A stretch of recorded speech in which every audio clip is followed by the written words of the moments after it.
2024 के लिए 2023 में जो गठबंधन फाइनल हुए उसमें ना तो बीजेडी के नवीन पटनायक किसी के साथ गए और ना वाईएसआर कांग्रेस के जगन मोहन रेड्डी। नवीन पटनायक से समर्थन लेने न्नीतीश कुमार गए जरूर थे, लेकिन जगन मोहन रेड्डी से समर्थन मांगने ना तो बीजेपी से कोई गया ना इंडिया गठबंधन से। इसका मतलब ये नहीं है कि दोनों न्यूट्रल हैं, दोनों न्यूट्रल रहकर अपनी राजनीतिक गोटियां सेट किए हुए हैं।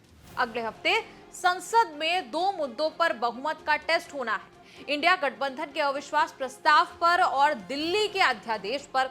मोदी सरकार को जीत हासिल करनी है।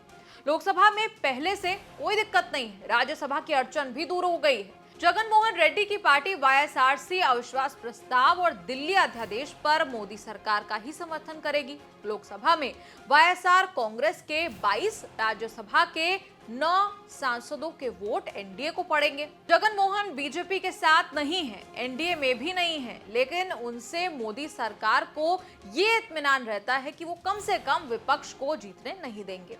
मोदी सरकार को जब भी जरूरत पड़ती है, जगन मोहन रेड्डी बिना शर्त साथ दे देते हैं। मैं देश को यह भी विश्वास दिलाऊंगा कि तीसरे टर्म में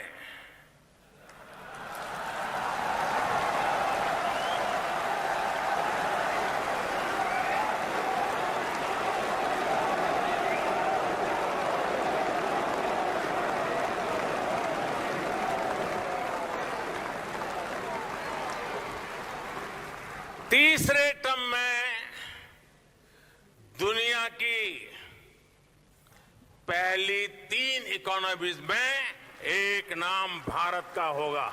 नरेंद्र मोदी ने मंगलवार को थर्ड टर्म का डंका पीटा है। जगन ऐसे न्यूट्रल प्लेयर हैं जो मोदी के साथ पॉलिटिकल रैली भले ना करे, पॉलिटिकल मीटिंग भले ना करे, लेकिन थर्ड टर्म में जरूरत पड़ने पर मददगार होंगे।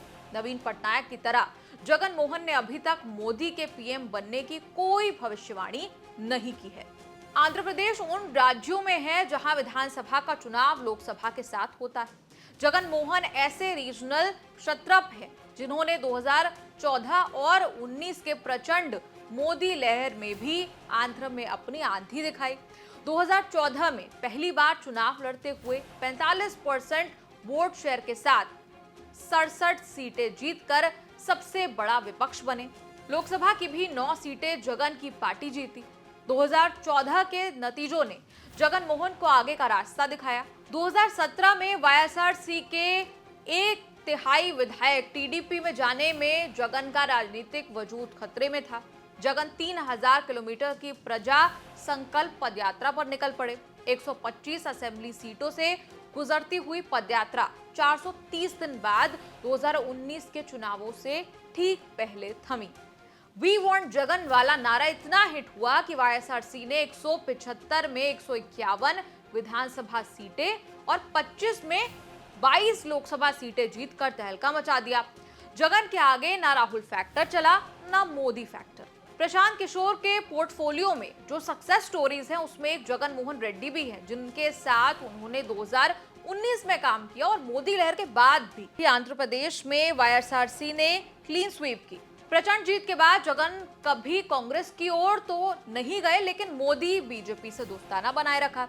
राष्ट्रपति चुनाव, उपराष्ट्रपति चुनाव, संसद की नई बिल्डिंग, अब अविश्वास प्रस्ताव, दिल्ली अध्यादेश, जब जब मोदी सरकार को जरूरत पड़ी जगन सरकार के साथ गए। जगन ये दोस्ताना आज तक बनाए हुए हैं।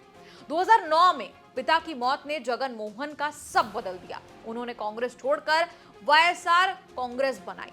केंद्र में यूपीए सरकार रहते घपले घोटालों की सीबीआई ईडी जांच शुरू हुई। जगन जेल भी गए और जमानत के लिए ना जाने कितनी अर्जियां उन्होंने लगाई। यूपीए सरकार ने ही आंध्र प्रदेश का विभाजन करके तेलंगाना बनाया था। तेलंगाना के खिलाफ जगन ने जेल में 125 दिन का अनशन किया। जेल से निकलकर तेलंगाना के खिलाफ 72 घंटे का पहला आंदोलन चलाया। जगन और मां विजयम्मा विधानसभा से इस्तीफा देकर सड़क पर आ गए, नए सिरे से पार्टी को खड़ा किया। कहा जाता है कि जब जेल में थे तब बहन शर्मिला ने पार्टी पर परिवार की पकड़ बनाए रखी। हालांकि उनके परिवार में अब जाकर दरार पड़ी है। जगन की बहन वाईएस शर्मिला रेड्डी का पॉलिटिकल बैटल ग्राउंड तेलंगाना है। शर्मिला कांग्रेस के करीब हो रही हैं। बहुत चर्चा है कि कांग्रेस में वो अपनी पार्टी का विलय कर दें। मां विजयम्मा भी बेटी के साथ हैं। हालांकि राज्य अलग होने से शर्मिला या मां से जगन को कोई खतरा या चुनौती नहीं है। हम जानना चाहते हैं इस पूरी रिपोर्ट पर आपका क्या कहना है, कमेंट्स में लिखकर जरूर बताएं और देखते रहिए न्यूज़ तक।